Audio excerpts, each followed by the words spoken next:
මේ අනුරාධපුරේ සෙට් එකක් ආවා ගියපාර.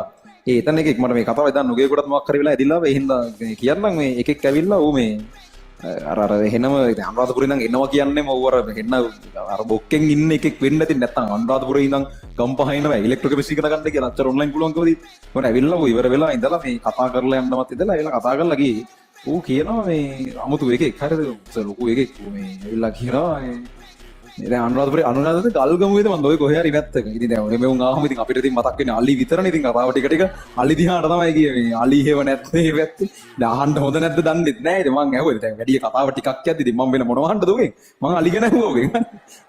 ඌ එහෙම වෙන ඌත් මගෙන් මොකොත් අහන්න නෙවෙයි ඇවිල්ලා තිබුණේ. මනුස්සකමට කතා කරලා යන්න ඇවිල්ලා තින්නේ. අර මෙච්චර කල් ඉතින් ඔන්ලයින් දැකලා පළවෙනි පාරට දැක්කේ කියලා ඌ ඉතින් කියන විස්තරේ. ඉතින් ටික වෙලාවකින් මම අලි ගැන එහෙම ඇහුවා. ඌ කියනවා මේ ඉතින් අලි ඉතින් ඉන්නවද දැන් යද්දි හවස් වෙලා යද්දි දැන් රෑ එහෙම යද්දි අලියෙක් නැද්ද කියලා මම ඇහුවා. හරි මොඩ ප්‍රශ්නයක් මම ඇහුවා. ඉතින් මට අහන්න දැන් මට තිබ්බේ නෑ. අවුල් නැතිනේ මම අහන්න නැතුව. ඉතින් ඒක පැත්තේ උන්ගෙන් අර මේ මම ඇහුවා. ඉතින් ඒක අහලා ඉවරයි. එතකොට ඇහුවට පස්සේ ඌ කියනවා එහෙම ඉතින් අලි ඉන්නවා. ඉතින් අලි මගේ පස්සේ නම් එහෙම ලොකුවට පන්නන්නේ නෑ. අනිත් ඒව කියනවා සීන් හරිද? කියන්නේ මම ඇහුවා අලි එහෙම ගහන සීන් නැද්ද කියලා මම දිගටම ඇහුවා වැඩි. ඌ කියනවා නෑ මට නම් එහෙම අවුලක් නෑ. මේ අනිත් ඒ කියන්නේ ඒව ලොකු කේසයක් නෑ. හැබැයි මේ මගේ යාළුවා නම් අලියෙක් ගහලා මැරුවා. ඌ එහෙමත් කියනවා ඌට ඒකට අවුලක් නැහැ. ඌගේ හොඳම යාළුවා මේ ළඟකදී අලියෙක් ගහලා මැරලා. ඉතින් කතාව කල් ඇති. කොහමද මේ යාළුවෙක් එහෙම මේ මැරුවා අලියා කියලා එහෙම උට අවුලක් ඉන්නේ නෙවෙයි. ඌ කියන්නේ කතාව කල් ගිහිල්ලා ඇති. කොහමද ඒ හින්දා ලොකු අප්සෙට් එකක් නැතුව කියනවා. කියලා මේ මං ඉන්නේ ආයේ දැන් කතාව දිකට මේ කතාව කියද්දි කොහමද ඌයි අරුයි දෙන්නම ඉඳලා මේ අලියා කොහමද අලුගේ පස්තාව පන්නලා දෙන්නේ. ඌත් එක්ක ඉද්දි අලියා අනිත් එකයි පස්සෙට පන්නන්නේ. එහෙම එකක් ඌ කියන්නේ. පස්සේ තව කතාව කරගෙන යද්දි ඒක උට කලින් වැඩේ ඒ ලෙවල් එහෙම දැන් හරි සෙකන්ඩ් සයිර් තර්ඩ් සයිර් හරියටම කතාව මතක නැහැ.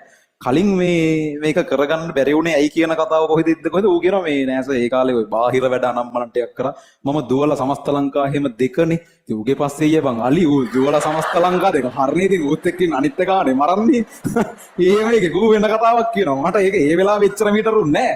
පස්සේ මං කල්පනා කරද්දි මටත් තේරුණා. ඉතින් ඌ සමස්ත ලංකා දෙක නම් අලියට බැරුවද ඌ පස්සේ ඌ පුරවයිකෙත් පස්සේ දුවලා මරනවා ඇති. එහෙම ඉන්න ඔය හොඳටම මතකයක් මට මතක විදිහට ගියවරුදි ඉලෙක්ට්‍රික් කෙමිස්ට්‍රි සෙමිනාර් එකට තමයි ළමයි ආවේ. එහි ඉඳන් ඇවිල්ලා එහෙම එකෙක්. හරිද? එහෙම ඉන්නවා අනුරාධපුරේ පැත්තේ ළමයි. බලමු අනුරාධපුරේ කරනවා.